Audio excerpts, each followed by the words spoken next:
you thought actually it was something that Jimmie Ward said that was more significant than anything that Trey Lance said. Well, Jimmie Ward mentioned, I guess Matt Mayoko, when he was Jimmie Ward spoke to the media, the assembled media. We were long gone by then. We're just podcasters. And Mayoko talked about his locker being right next to him and how they interact. And Jimmie swore like 17 times. It was like he just kept saying shit. He just said they talk a lot of shit to each other in a funny way, like I'm going to get you on practice. And just the way Jimmie spoke about Jimmie's press conferences was awesome. Jimmie Ward is one of those guys, and a lot of people when I posted on Twitter was like, it's pretty cool whenever you get a player who most people think isn't any good and is a disaster, and then becomes like one of the stalwarts on a really good team, and you take a lot of pride in the guy. And I think Jimmie's a great representation of that. Part of it was like they used to play him at corner. That was what they did, like when they first drafted him. So he's out of position. He's found his role, and clearly Kyle loves him. And to me, they believed in him. And I don't think it's random that they put him next to Trey Lance. I don't think it's random at all, because I think what Jimmie stands for, they want what he brings to the table to like rub off on Trey. Any team would do this, right? You have a young quarterback. If I had drafted Zach Wilson or Trevor Lawrence, I'd want to put him next to someone in my locker room. Like if I had, I'm just trying to use like OCU Manure, just like high level tough guy, whoever that guy is, you would want him around that guy. And I just, the way NFL teams operate, right? Everything like to what guys are going to eat, to what time you come in, there is no way that where your locker is set up isn't meticulously thought about with your star quarterback. Maybe like where Brunskill wants to go. It's like, yeah, put him where he can go wherever. But Trey Lance, where they set up his locker, I have to believe, and I do believe this, and maybe they would admit to this, maybe they wouldn't. They did that on purpose, putting it next to Jimmie Ward, right? Do you agree with that? I agree with that, and I would say my guess is that they told Jimmie Ward, we're putting you next to him, and there's a reason we're putting you next to him. Now, maybe with Jimmie you don't have to. Maybe Jimmie just understands Trey Lance is next to me, and my job is to help him get ready for the NFL, right?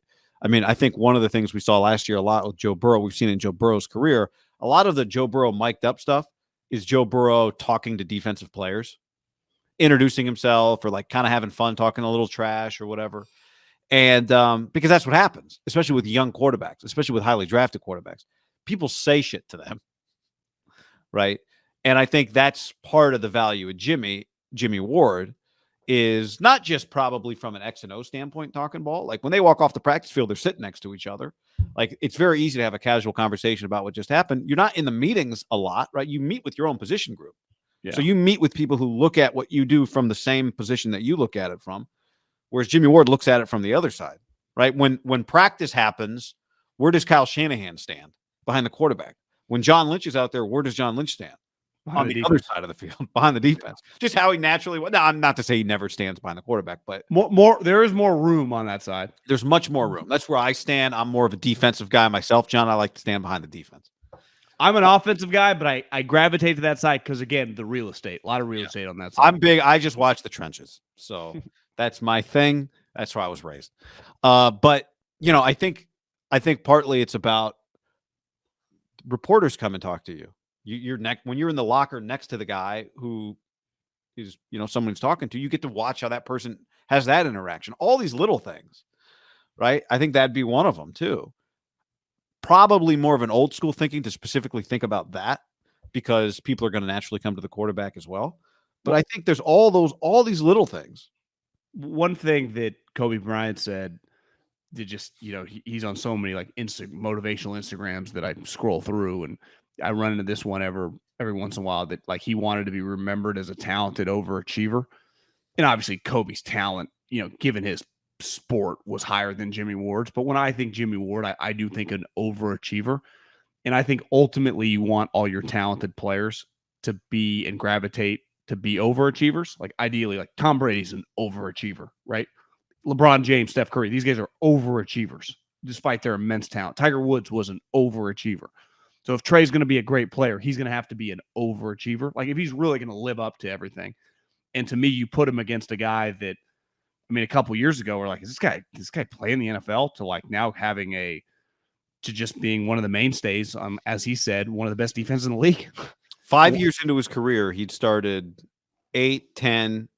That's 18 plus 6 is 24 plus 7 is 31. He started 31 games in 5 years. That's not a very good rate. That's, Jimmie Ward was a first rounder. But to your point, from Northern Illinois, not from LSU. So an overachiever to be a first rounder.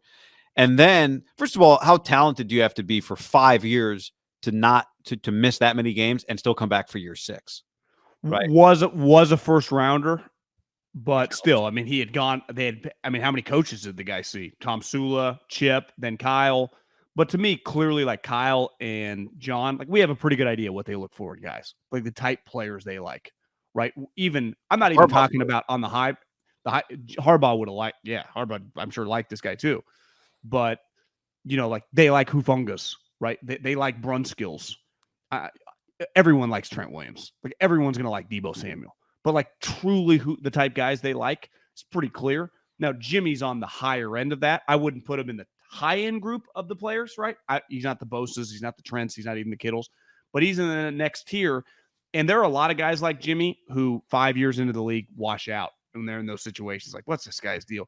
He refused because he cares too much. And I like having my quarterback around people that care too much, even if he cares a lot. Like ultimately, and maybe one day you put people around Trey, right? Like if I ran, what do you think? Who do you think Jason Lights puts around Tom, right?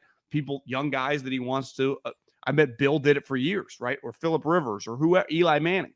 You want, but you learn as a young player, and that's kind of to me the coolest part about guys that go on to have long careers. I mean, Jimmy's story is fascinating, but great player stories are fascinating too. Sometimes we're like, I learned a lot how to be a pro my first couple of years being around so and so, right? Because it's like any job. You come in, you're like, what do I eat? Like, I should go to bed kind of earlier. And you just kind of learn these little things that even though you're making all this money, like think about Trey gets $7-8 million a year, which is, he's in the top 1% of the 1% of just a guy that gets a salary at that level. And he doesn't really, for his first year, he probably was like, what do I even do? Right. Yeah. How do I do this? Like, how do I improve this? Like, you don't even know. It's not most people in life, once they start making that money in any other industry, they've kind of proven it. So they come in, they kind of hit the ground running.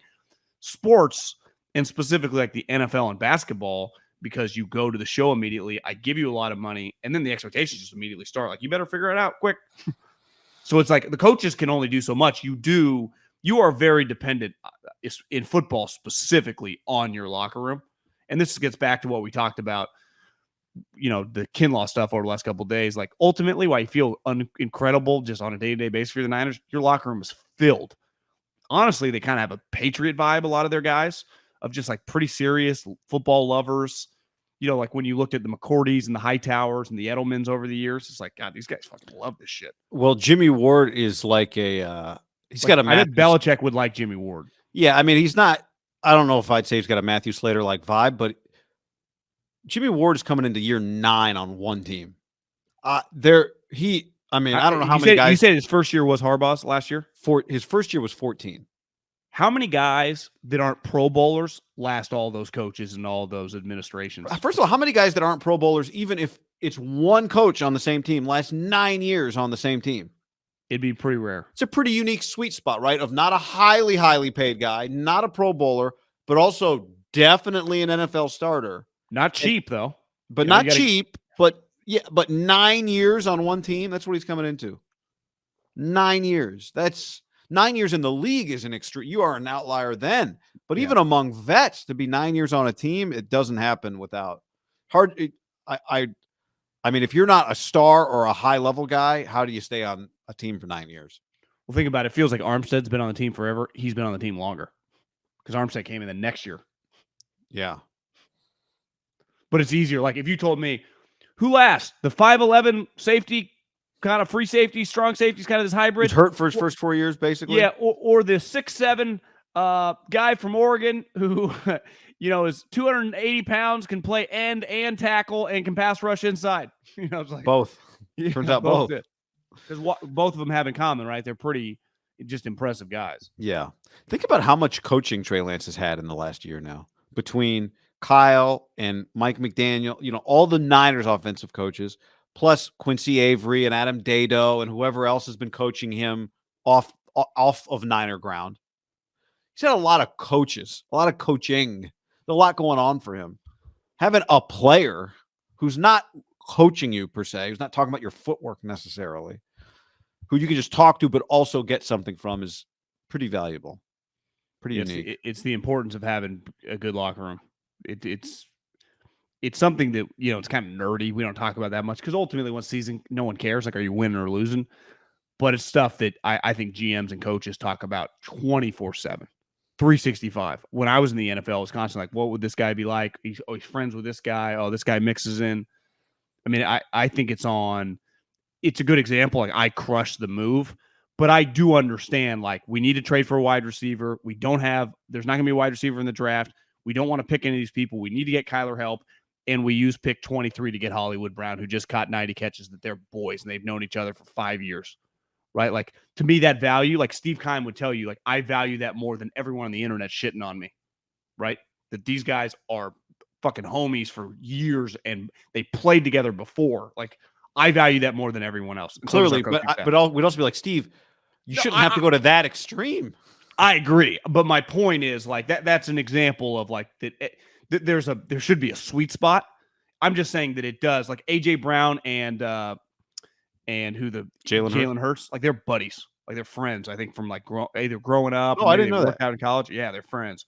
So, like, that stuff. Again, AJ Brown would have got traded whether Jalen Hurts was their quarterback or Trevor Lawrence. It didn't matter who the quarterback was, but, like, you feel a lot better about, like, their relationship. Like, honestly, when I didn't watch IU talk and say this about the FaceTiming, but when you told me that, like, to me, it's like, that's the type of stuff that makes you smile when you're John Lynch and Kyle. Like, these fucking guys like each other. Yeah. To me, the biggest part of this part of the year is just like, can these guys, because you're not, we were at practice, like, yeah, they get to go home after this. Your day's done at, like, after you go eat some food. Like, you can go play golf, you can go to the pool, you can go hang out with your girlfriends, you can just go with the boys and do whatever you want. Like, it is a huge team bonding time for a lot of your team. And you do want them to like each other. Now, it's you don't have a choice. It's kind of like going to camp when you're a kid. You just hang out with who you're going to hang out with. Like, you don't choose your teammates, but that's where GMs and team building really factor in. Like, can these guys be friends? I mean, look at Derek and Devontae. Like, ultimately, Josh and those guys, Devontae's so good, you might make that trade, but how much easier does it make to pull the trigger on something like that? And I know there were more variables. He had to want to come there and sign the contract, but just knowing they're really close.